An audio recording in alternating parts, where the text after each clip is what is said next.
Penasaran terus coba tadi, teman-teman pernah terpikir nggak, kenapa ya kalau Mimosa pudica atau putri malu ini kalau kita sentuh dia mengatup, apa karena dia malu? Oh, bisa juga kan. Nah, pertanyaan-pertanyaan tadi akan kita temukan dalam pembahasan video ini. So, stay tune terus ya.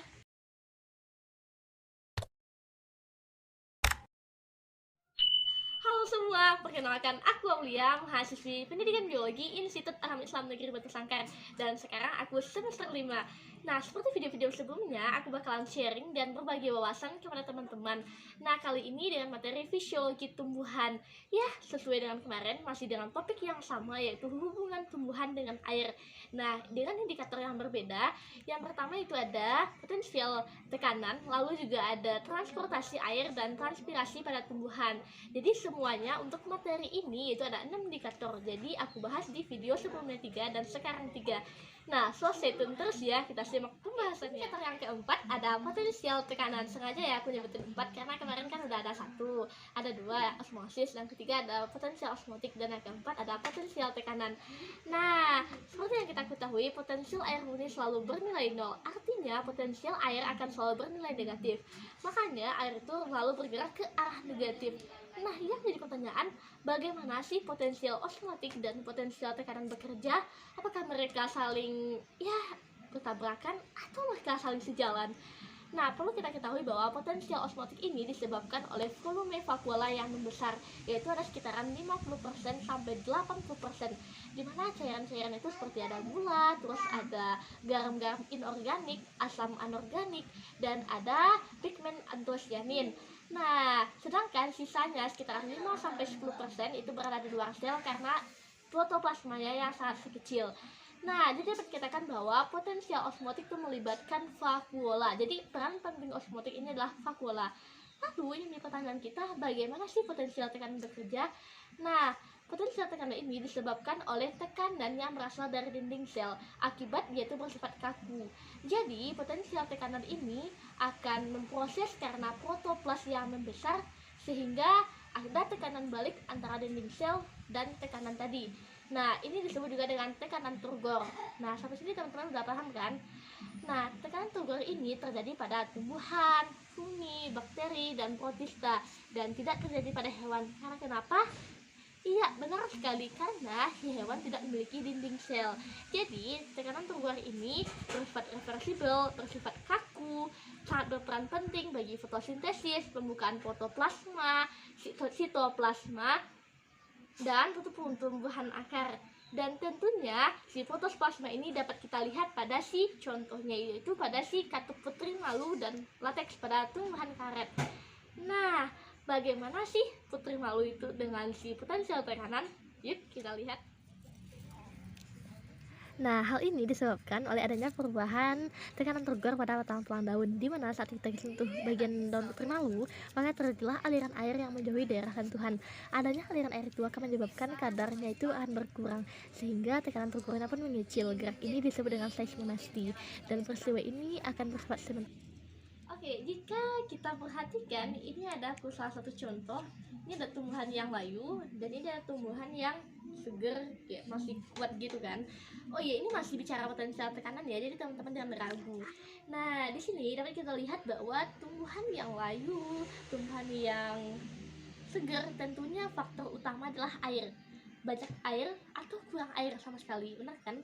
Nah, dalam keadaan seperti ini, dalam ilmu biologinya, tumbuhan yang layu, terkulai, ini menyebabkan dia ini kondisi flasid. Kondisi flasid ini adalah dimana kondisi yang tekanan turgornya itu turun karena benar-benar air nggak ada di pompanya. Lalu dalam kondisi segar seperti ini disebut dengan kondisi turgid, artinya tekanan turgornya itu stabil, ada air yang di pompanya sehingga dia itu seimbang, maka tumbuhan pun juga seimbang, juga segar dan juga kuat. Nah, jadi dapat dikatakan bahwa potensial tekanan tidak hanya bekerja pada si bagaimana dia kokoh, bagaimana si tumbuhan itu layu, jadi dia berfungsi juga sebagai si fotosintesis, juga ada penyerapan akar, dan juga berfungsi sebagai pembukaan sitoplasma. Nah, itu dia penjelasan aku mengenai potensial tekanan sebagai indikator nomor 4. Selanjutnya, indikator yang kelima yaitu transportasi. Nah, transportasi air maksudnya ya teman-teman ya. Nah, bicara transportasi tentunya bagi manusia itu sangat dibutuhkan sekali dan sangat membutuhkan. Karena kenapa? Nggak mungkin kan apa-apa kita jalan, misal nih yang lagi-lagi tren sekarang kita mau ke Korea atau lagi ke Jogja, kan mungkin kali kita harus jalan kaki, ya kita lelah, ya nggak masuk akal juga kan. Nah, begitulah tumbuhan sangat membutuhkan transportasi. Transportasi itu bukan mobil, kendaraan, atau bukan becak ya. Jadi beda lagi kalau tumbuhan. Nah, transportasi pada tumbuhan ini merupakan salah satu mekanisme penyerupan dan pemasukan atau penyerapan zat hara ke seluruh tubuh tumbuhan. Nah, transportasi pada tumbuhan tingkat rendah dan tumbuhan tingkat tinggi itu berbeda ya teman-teman. Nah, pada tumbuhan tingkat rendah seperti ada pakuan, dan ini tuh yang melibatkan seluruh bagian tubuhannya.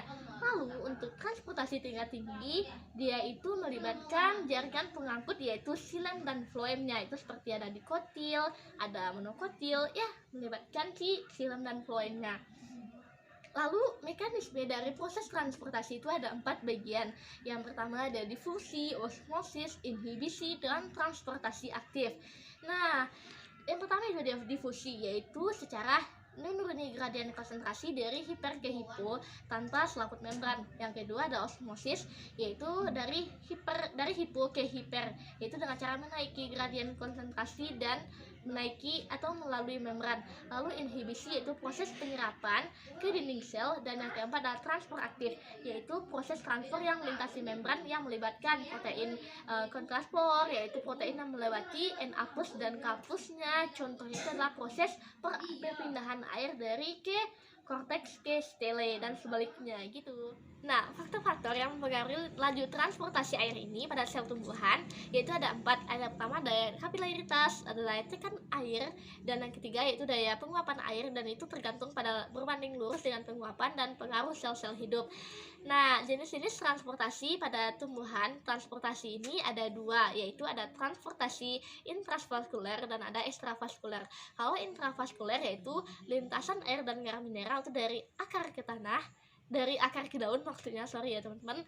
Dan ekstravaskuler yaitu dari akar ke dalam tanah, itu air dan mineralnya. Bagaimana sih prosesnya? Yuk kita simak ya di pembahasan screen recorder. Kita masuk ke indikator yang terakhir pada judul bab pertama ini, yaitu hubungan tumbuhan dengan air, yaitu transpirasi. Transpirasi pada sel tumbuhan atau pada tumbuhan. Nah, transpirasi ini merupakan proses penguapan dalam bentuk air. Jumlah transpirasi pada setiap tanaman itu berbeda-beda tergantung pada si jenis tanamannya. Nah, transpirasi ini ada 3 jenis, ada terjadi pada stomata, lenticel, dan cuticula. Kalau terjadi stomata namanya transpirasi stomata, kalau pada lenticel itu transpirasi lenticel, dan pada cuticula itu transpirasi cuticula. Nah, proses dari pengeluaran air dalam bentuk tetesan air disebut dengan gutasi. Nah, gutasi ini terjadi di dalam hitatoda. Hitatoda ini merupakan lubang kecil yang terdapat di ujung urat daun. Contohnya bisa teman-teman lihat pada si daun talas atau pada si daun keladi atau sejenisnya. Dan tentunya organ tumbuhan yang paling banyak melakukan transpirasi ini adalah daun. Kenapa? Karena dia ini memiliki jumlah stomata yang sangat banyak, dan ini sangat dibutuhkan sekali dalam proses transpirasi. Transpirasi ini sangat berkaitan erat dengan proses membuka dan menutupnya stomata. Nah, aku jelasin. Proses membukanya stomata itu ketika apabila air mengalir dari sel tetangga ke sel penutup. Nah, sehingga menyebabkan tekanan turgor pun turun. Dan tentunya sel tetangga akan menarik sel penutup tadi ke belakang sehingga dia itu mengkerut, dan proses stomata pun juga terbuka. Nah, bagaimana dengan stomata tertutup? Nah, stomata ini tertutup apabila tekanan itu sudah penuh, tekanan turgor naik, dan dia mendorong ke depan sel penutup dari sel tetangga tadi, maka stomata pun tertutup. Dan biasanya stomata itu terbuka pada siang hari karena ada proses fotosintesis. Sedangkan untuk pada malam hari stomata tertutup karena dia hanya melakukan respirasi saja dan tidak melakukan proses fotosintesis. Faktor yang mempengaruhi laju stomata ini yaitu ada suhu, ada karbon dioksida, cahaya, dan air. Dan ini dia bagaimana proses pembukanya stomata, mekanismenya. Terima kasih teman-teman semua yang udah nonton video aku. Semoga apa yang aku sampaikan bermanfaat dan tentunya menjadi amal ibadah buat kita semua. Mohon maaf atas segala kesalahan. See you next video guys. Jangan lupa like, comment, dan subscribe-nya ya. Ditunggu. Thank you.